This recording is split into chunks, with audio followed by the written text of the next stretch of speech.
പുതിയൊരു വീഡിയോയിലേക്ക് സ്വാഗതം.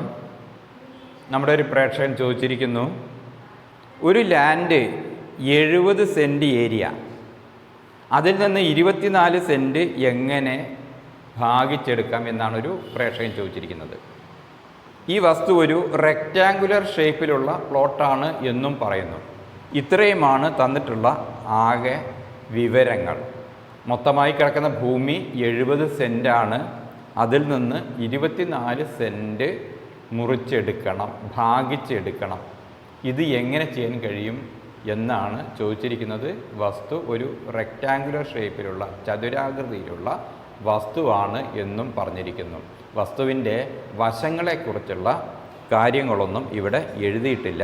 എങ്കിലും ഒരു ധാരണ തരുവാൻ വേണ്ടിയിട്ട് കഴിയും എന്നാണ് മനസ്സിലാക്കുന്നത്. ഒരു സെൻറ്റ് എന്ന് പറഞ്ഞാൽ 435.6 സ്ക്വയർ ഫീറ്റാണ്. അപ്പോൾ അങ്ങനെയാണെങ്കിൽ ആകെയുള്ള പ്ലോട്ട് 70 സെൻറ്റാണ് എന്ന് പറയുന്നത്. ആകെയുള്ള പ്ലോട്ട് 70 സെൻറ്റാണ് എന്ന് പറയുന്നു. അങ്ങനെയെങ്കിൽ ഇത് ആകെ എത്ര സ്ക്വയർ ഫീറ്റ് ഉണ്ടാവും?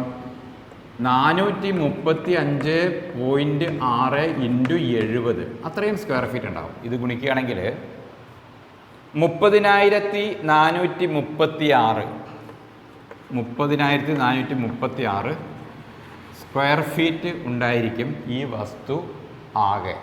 70 സെൻറ്റ് എന്ന് പറഞ്ഞാൽ 30,436 സ്ക്വയർ ഫീറ്റ് ആയിരിക്കും.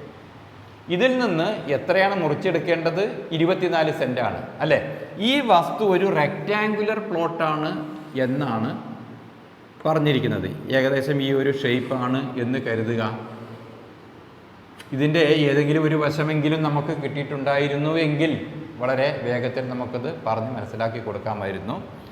ഇവിടെ ഞാൻ ഇതിൻ്റെ ഒരു വശം 100 അടിയാണ് എന്ന് അസ്യൂം ചെയ്യുകയാണ്. അപ്പോൾ അങ്ങനെയാണെങ്കിൽ ഇതിൻ്റെ മറ്റേ വശം എത്രയായിരിക്കും? മൊത്തം ഏരിയ എന്ന് പറയുന്നത് എത്രയാണ്? 30,436 സ്ക്വയർ ഫീറ്റാണ്. അതിൽ ഒരു വശം എന്ന് പറയുന്നത് 100 ഫീറ്റ്. അപ്പോൾ മറ്റേ വശം എത്രയായിരിക്കും? അതെങ്ങനെ കണ്ടുപിടിക്കാം? എപ്പോഴും ഏരിയ എന്ന് പറയുന്നത് നീളം ഇൻറ്റു വീതിയാണ് ഒരു റെക്റ്റാങ്കിളിൻ്റെ കാര്യത്തിൽ. അപ്പോൾ ഈ 100ഉം ഇതിൻ്റെ ഈ നീളവും ഗുണിച്ചാൽ എത്ര കിട്ടണം? 30,436 കിട്ടണം. അതല്ലെങ്കിൽ ഈ മൊത്തം ഏരിയ എന്ന് പറയുന്നത് 30,436 സ്ക്വയർ ഫീറ്റാണ്. അതോടൊപ്പം തന്നെ അതിൻ്റെ ഒരു വശം 100 ഫീറ്റുമാണ് എങ്കിൽ മറ്റേ വശം എത്രയായിരിക്കും? എന്ത് ചെയ്താൽ മതി? ഈ വശം കാണാൻ വേണ്ടിയിട്ട് എന്ത് ചെയ്താലും മതി? 30,436 അതിൻ്റെ ഒരു വശം കൊണ്ട്, ഈ തന്നിരിക്കുന്ന വശം കൊണ്ട് 100 കൊണ്ട് ഡിവൈഡ് ചെയ്യുക. അപ്പോൾ എത്ര കിട്ടും? 304.36 അടി എന്ന് കിട്ടും. അപ്പോൾ ഇത് എത്ര ഉണ്ടാവും? 304.36 ഫീറ്റ് ഉണ്ടായിരിക്കും. ഈ രൂപത്തിൽ നമുക്ക് വശം ഏകദേശം ഇത്രയാണ് എന്നുള്ള നിലയിൽ നമുക്ക് ഒരു വശത്തിൻ്റെ ഒന്നും അളവ് തരാത്തത് കൊണ്ട് നമുക്ക് ഈ രൂപത്തിൽ ചെയ്തു നോക്കാം നമുക്ക്. ഇനി ഈ പറയുന്ന 70 സെൻറ്റിൽ നിന്ന് ഒരു 24 സെൻറ്റ് ഭാഗിച്ചെടുക്കണം എന്നാണ് അദ്ദേഹം ആവശ്യപ്പെട്ടിരിക്കുന്നത്. അപ്പോൾ അങ്ങനെയെങ്കിൽ ഇതിൽ നിന്ന് നമ്മളിത് ഭാഗിച്ചെടുക്കുമ്പോൾ ഇതിൻ്റെ ഓരോ വശവും എത്രയായിരിക്കും എന്നാണ് ചോദിക്കുന്നത്.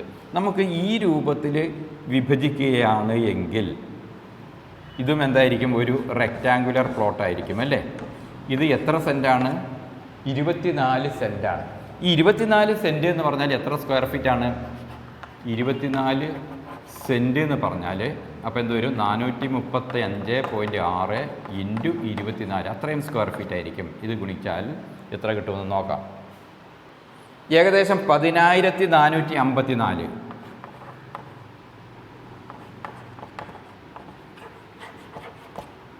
10,454 സ്ക്വയർ ഫീറ്റ് ഉണ്ടാവും. എത്ര? 24 സെൻറ്റ് എന്ന് പറഞ്ഞാൽ. ഇനി ഈ 24 സെൻറ്റിൻ്റെ ഒരു വശം എത്ര തന്നെയാണ്? 100 അടിയാണ് എന്ന് കരുതുക. അപ്പോൾ അങ്ങനെയാണെങ്കിൽ മറ്റേ വശം എത്രയായിരിക്കും? ഈ വശം എത്രയായിരിക്കും? എന്ത് ചെയ്താൽ മതി? ഇതിൻ്റെ സൈഡ് കാണണമെങ്കിൽ ഒരു വശം നമുക്ക് തന്നിട്ടുണ്ട്. എത്രയാണ്? 100 അടി എന്ന് നമ്മൾ അസ്യൂം ചെയ്തിട്ടുണ്ട്. അപ്പോൾ ഈ 10,454 100 കൊണ്ട് ഡിവൈഡ് ചെയ്താൽ അപ്പോൾ എത്ര കിട്ടും? 104. 54 അടി, അതായത് ഒരു 104 അടി 7 ഇഞ്ചോളം വരും ആ ഭാഗം എന്ന് പറയുന്നത്. 104.54 അടി എന്ന് കിട്ടുന്നു. ഈ രൂപത്തിൽ എന്ത് ചെയ്യാം, അദ്ദേഹത്തിൻ്റേതായ 24 സെൻറ്റ് വൃത്തിയെടുക്കാൻ കഴിയും. പക്ഷെ അദ്ദേഹത്തിൻ്റെ ഭൂമി ഈ ഷേപ്പിൽ ആയിക്കൊള്ളണമെന്നില്ല. ഒരു ചതുരാകൃതിയാണ് എന്ന് മാത്രമേ പറഞ്ഞിട്ടുള്ളൂ. ഇതേ അളവൊന്നും ആയിക്കൊള്ളണമെന്നില്ല. ഇതിനനുസരിച്ച് അദ്ദേഹത്തിൻ്റെ ഭൂമി ഭാഗിച്ചെടുക്കാവുന്നതാണ്, ചതുരാകൃതിയാണ് എങ്കിൽ. മനസ്സിലായല്ലോ? Thank you.